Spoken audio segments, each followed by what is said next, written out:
Good afternoon, friends, and happy Raksha Bandhan to each and everybody. आज रक्षा बंधन की बहुत बहुत बहुत शुभकामना आप सभी को।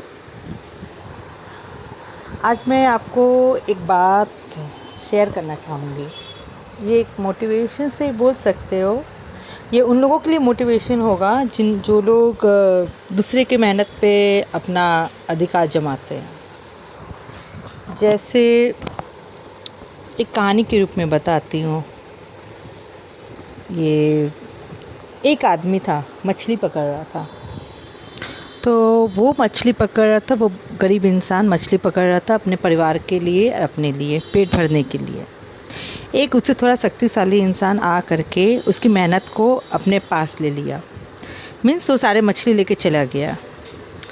मछली जब वो लेके जा रहा था तो एक जिंदा मछली उसकी उंगली को काटा। उसके उंगली को काटने से हुआ क्या कि उसके घाव हो गए, मतलब जख्म हो गया। तो वो आदमी डॉक्टर के पास गया। डॉक्टर ने उसका ट्रीटमेंट किया, बोला कि 2 या 3 दिन बाद फिर आना। तो फिर वो 2-3 दिन बाद गया तो वो देखा वो घाव और भी माने क्या बोलते हैं नेगेटिव्स में चला गया, ठीक नहीं हुआ था वो। और तो डॉक्टर ने कहा ये आपको उंगली काटना पड़ेगा, वरना आपका ये उंगली अगर नहीं काटोगे तो आपका ये पंजा जो हाथ का पंजा, पाम जिसे कहते हैं, वो ख़राब हो जाएगा। तो फिर क्या हुआ, तो उसने बोला ठीक है भाई काट लो उंगली। फिर डॉक्टर ने कहा कि आप 2-3 दिन बाद फिर आना मेरे यहाँ। फिर डॉक्टर के पास हो गया देखने के लिए। डॉक्टर देखा कि वो सूखने की जगह, मतलब ठीक होने की जगह, वो और ख़राब हो गया, वो और सड़ गया। तो डॉक्टर ने कहा ये आपको पंजा काटना पड़ेगा, मीन्स पाम।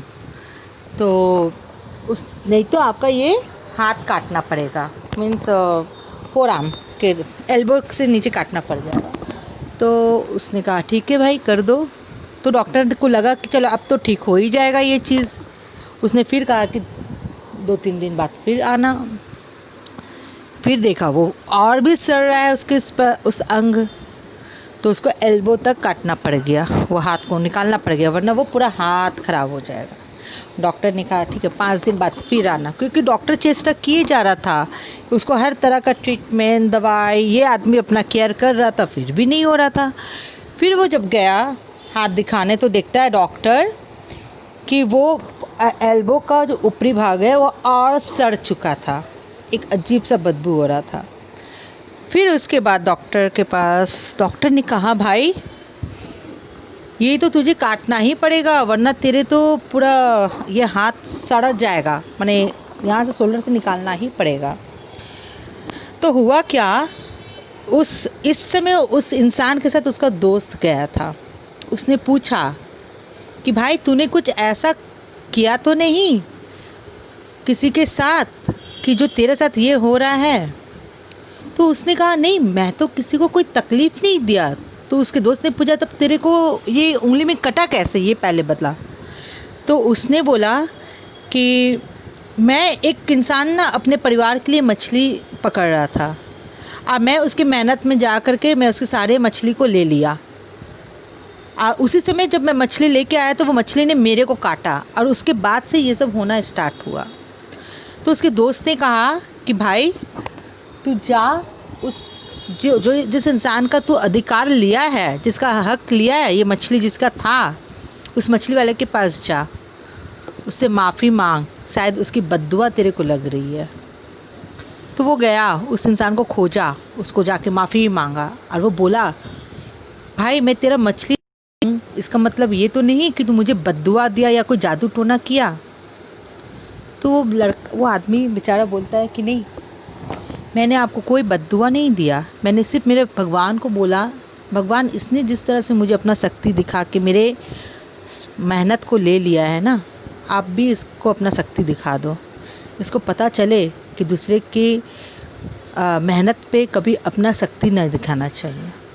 तो जो भी आपके साथ हो रहा है ये भगवान कर रहे हैं, मैं नहीं।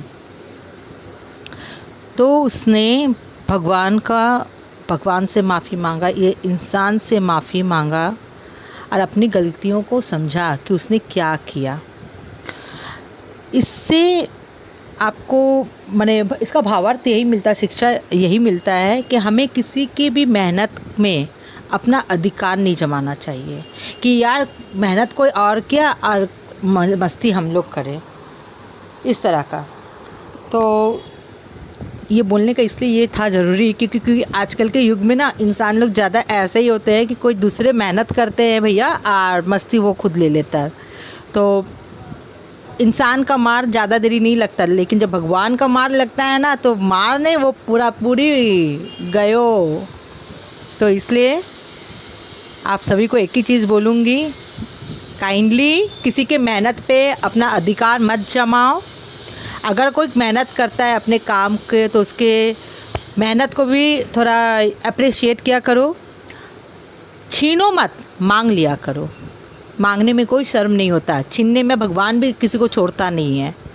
तो प्लीज़ मिलजुल के खाओ, एंजॉय करो लाइफ को। And happy Rakshabandhan to each and everybody. And please कुछ गरीब लोगों का भी सहायता करो ताकि उन लोग को भी लगे कि रक्षाबंधन सिर्फ हम लोग के लिए नहीं है, हर किसी के लिए है। हो सके तो मिठाई विठाई देना, मिठाई ना दो तो पार्ले जी बिस्किट ही दे सकते हो, 3 रुपये पैकेट आता, ज़्यादा दाम भी नहीं है। एटलीस्ट 10 रुपये तो खर्चा कर ही सकते हो, इससे ज़्यादा मैं बोलूँगी भी नहीं क्योंकि ज़्यादा बोलना मीन्स अगर आप करोगे मन से। मेरी मम्मी का कहना है कि ये सब चीज़ दिल से होता है, किसी को बोलने से नहीं होता है। मैं ये सब जब बोलती हूँ ना तो मैं सोचती हूँ कि चलो किसी को कुछ ना कुछ तरह से मैं जैसे इंस्पायर होती हूँ ना, मैं भी वैसे दूसरे को भी इंस्पायर करना चाहती हूँ कि किसी के मेहनत पे अपना अधिकार मत जमाना, मिलजुल के खाओ, छीनो मत, मांग के खाओ। मांगने से कोई ख़राब नहीं होता। मैं प्रसाद के लिए 3-3 घंटा लाइन लगा सकती हूँ, मैं आराम से प्रसाद इनडायरेक्टली ले भी सकती हूँ, बट मैं आराम से लाइन लगा के लूँगी। तो एक ही बात फिर दोबारा कहूँगी, मिलजुल के खाओ, शेयरिंग करना अपना बहुत बड़ा कर्म होता है। जो इंसान अपने खाना को शेयर करता है उससे बड़ा वो एक भगवान के दोस्त की तरह होता है। और happy Rakshabandhan, may god bless you all and love you. जय हिंद, बाय।